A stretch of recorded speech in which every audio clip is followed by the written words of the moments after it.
Well, you could tell from the pain on Bill's face that just moving was a major challenge sometimes.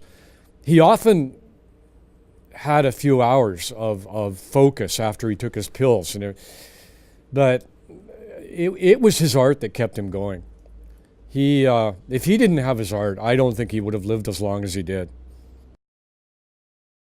I'm George Rammel. I'm a sculptor, and I was in a collective of artists in a big warehouse space near Main and Terminal back in the Bill Reid days at the Harman Foundry. Bill Reid was absolutely fascinated with the genius that was embedded in artifacts. And I think that he was also really intrigued by the energy and resourcefulness of the people around him. I had a solo show at the Burnaby Art Gallery early in my career, and someone brought Bill to the show. Apparently he wanted to hire me when he saw my work in the show.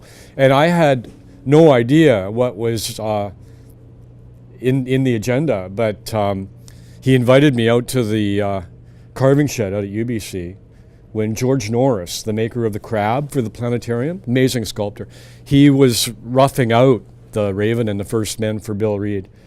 And I remember walking in there and thinking, wow, this is going to be very demanding, because if I mess up, the world is going to be blaming me.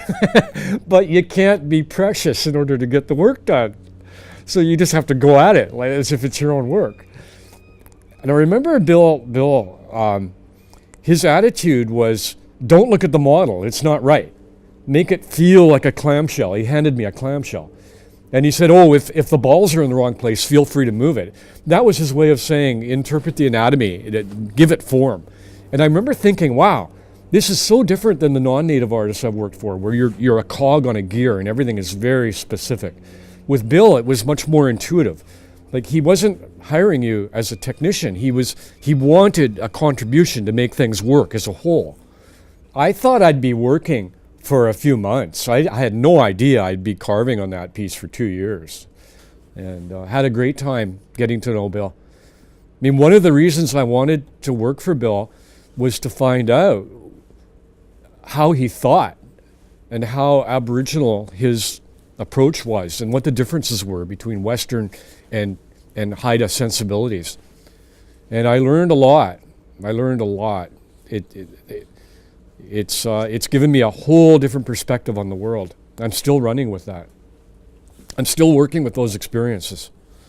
I had helped Bill on quite a few big projects, and Bill wasn't sure, how much longer he had on planet Earth, quite frankly.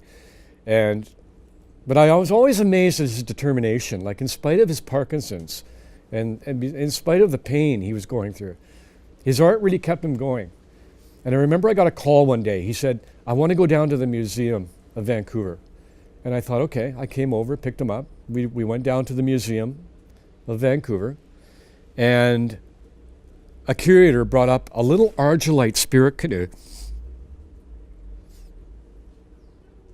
And Bill was absolutely fascinated with the humanity in that work.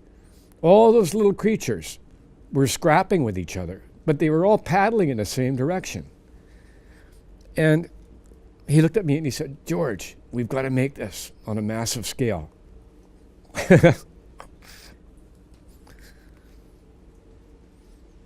It was, it's almost like he wanted to respond to the genius that was in that work. I didn't realize the breadth of this project at that point, but years later, there I was standing inside this mold after we had dug the clay out of that monumental work. And it was like being in an ice cave. All the shapes were reversed inside. And I had often talked to Bill about doing something so big he could walk inside the mold. And there I was. And yeah, it was a phenomenal work. During the making of Spirit Canoe, Bill was really suffering from Parkinson's disease. And in order to get him up to work on the sculpture, I actually welded a chairlift, and we put it on a hook. Now, to think this man that was really suffering was so determined, I pulled the chain and up he went. And we swung him on the crane over to work on the chief's face. And there Bill was swinging around in his chair with his modeling tools. And he was working on the clay, swinging around up there. And I thought, wow, that's real determination, and trust. I mean, total trust in his safety up there. He put his entire life in our hands to get the work done. And it got done. It was really a 10-year discussion. Because when you're carving, it's actually quite quiet in the studio. You can exchange ideas, and having a 10-year discussion with somebody reveals a lot. And his methodologies, the cosmologies he based his work on, were fundamentally different than the non-native artists I worked with. And I learned so much from him in terms of a different perspective on the world. And I've seen people be extremely critical of Bill Reid because he didn't engage in potlatch culture. And they're critical because his work is more about aesthetics. And I think that criticism is somewhat unfair because he wasn't raised on Haida Gwaii. He was very much a part of white society, and it wasn't his mother's fault that she went through the residential school system and denied her Haida-ness. Bill had to rediscover that for himself. And he grew up in a modernist wave that was involved in aesthetics. And he brought a lot to Haida art and infrastructure and gave a face to a culture that needed a profile. I think Arthur Erickson coined it better than anybody. He said that Bill had a foot in both worlds. He wasn't working entirely in a Haida sensibility or a Western sensibility. He was in that flux in between the two. And I found it fascinating that Bill felt quite confident in his Haida-ness, in the Aboriginality of his work, but at the same time, he was wide open to anyone of any race helping to contribute to the work. He had a very universal approach to what other people could bring to the making. It didn't matter where you were from in the world.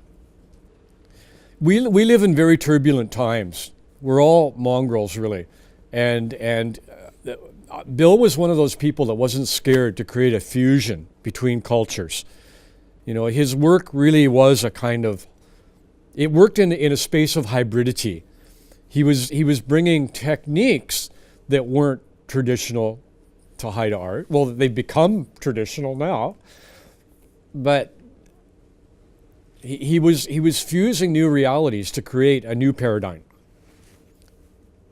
And that's what an artist does. It's an invention. He's constantly reinventing the art form.